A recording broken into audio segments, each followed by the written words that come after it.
This was allegedly a romantical thing. It's all right, I'll say alleged, but we know.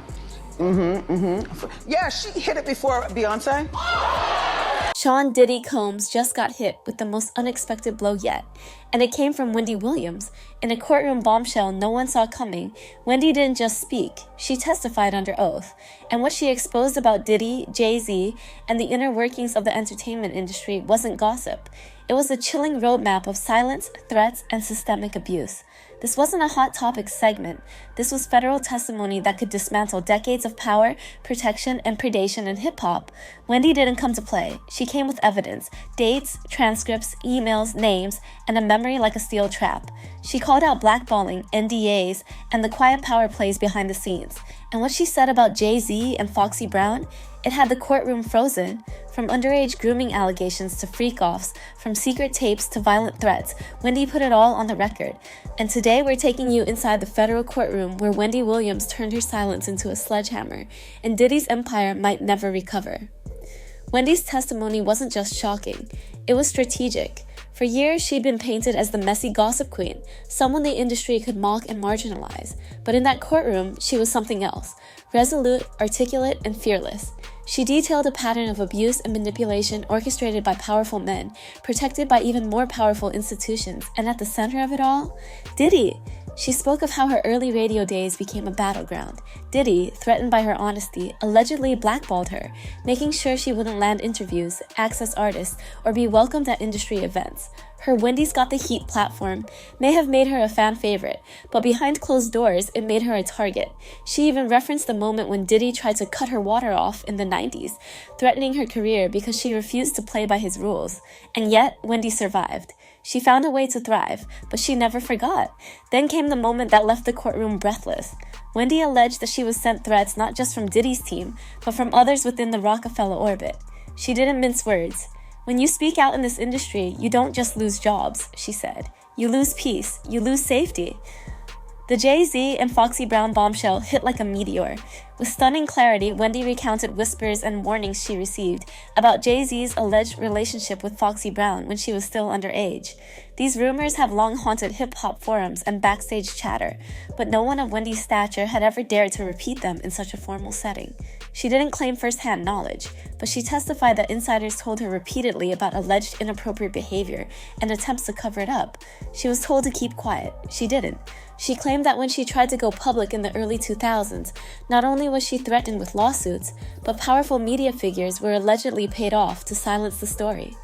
One chilling quote from her deposition: "They don't just silence the girls, they silence the people who protect the girls."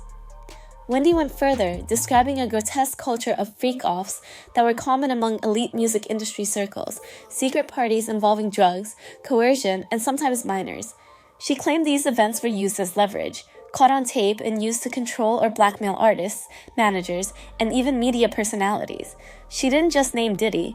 She hinted at a wider network, a dark coalition of artists, execs, label heads, and media elites who all had something to lose if the truth got out. "It's not just about him," she said, pointing at Diddy. "It's about everyone who stood behind him while he did it."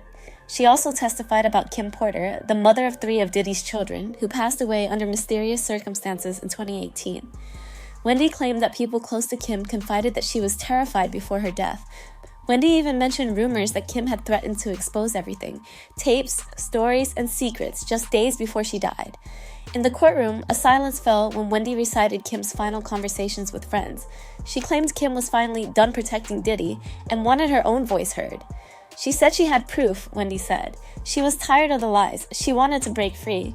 But then came the heartbreak. Now she can't. Wendy also confirmed that Cassie's lawsuit wasn't a standalone case. She testified that multiple women had approached her over the years, frightened, ashamed, and desperate for help. She even said some had been paid off or intimidated into silence. Wendy kept notes, she saved emails, and now, under oath, she exposed them.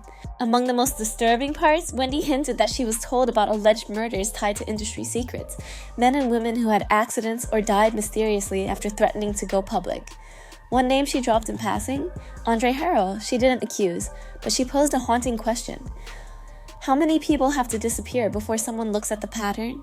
The courtroom was frozen, some jaws dropped, others just stared. Then came the cross-examination. Diddy's legal team tried to paint Wendy as an unreliable narrator, someone with a history of addiction and mental instability. But Wendy didn't budge. She responded with clarity, dates, and receipts. At one point, she pulled out a folder full of emails from the early 2000s, threats, warnings, and attempts to silence her. The judge allowed it into evidence. Wendy wasn't the only one speaking out. Inside the courtroom, whispers turned into murmurs of support. Former assistants, ex-label employees, and even a few artists present for the trial began nodding along. One even mouthed the words "thank you" when Wendy left the stand. Outside the courtroom, fans exploded. Fan comments.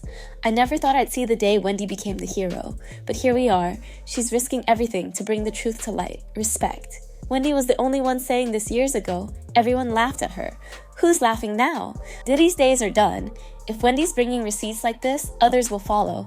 The industry's cracking wide open. The internet is on fire. Clips from her testimony are circulating everywhere. Twitter, TikTok, Reddit. Everyone's talking about how Wendy just changed the game. The phrase Wendy Williams court bombshell has been trending for hours. Meanwhile, Jay-Z's camp has gone silent. No comments, no statements, no tweets. The silence is deafening. Diddy? His legal team looks rattled. They released a short, dismissive statement. Miss Williams' testimony is false and defamatory. Mr. Combs looks forward to clearing his name in court. But the damage is done. In fact, several other lawsuits, previously stalled or quietly settled, are reportedly being reopened thanks to Wendy's testimony. Lawyers for Cassie, Gina Hoon, and other women are now considering subpoenaing Wendy's files and bringing her in for follow-up depositions. And here's where it gets even more explosive. Sources close to the case say federal prosecutors are now considering launching a RICO investigation into Combs and his network, essentially treating this like an organized criminal enterprise. Wendy's testimony may have just given them the opening they needed, and she's not done. Insiders say Wendy is prepared to hand over hours of recordings, emails, and personal notes documenting her 2-decade war with Diddy and others. She's done playing the game, done being silenced, done pretending. This is no longer about gossip. It's about justice. But Wendy's courtroom moment might be the most pivotal yet. This wasn't about ratings or headlines. It was about reclaiming the narrative. She didn't just speak for herself. She spoke for every woman told to stay quiet, every artist threatened into silence, every assistant forced to look the other way. This is a reckoning, and the industry is shaking. Because if Wendy Williams, once the loudest voice in gossip, can walk into a federal courtroom and speak this much truth, how many others are right behind her, waiting for their turn? The days of Diddy's untouchable empire may be coming to a brutal, crashing end.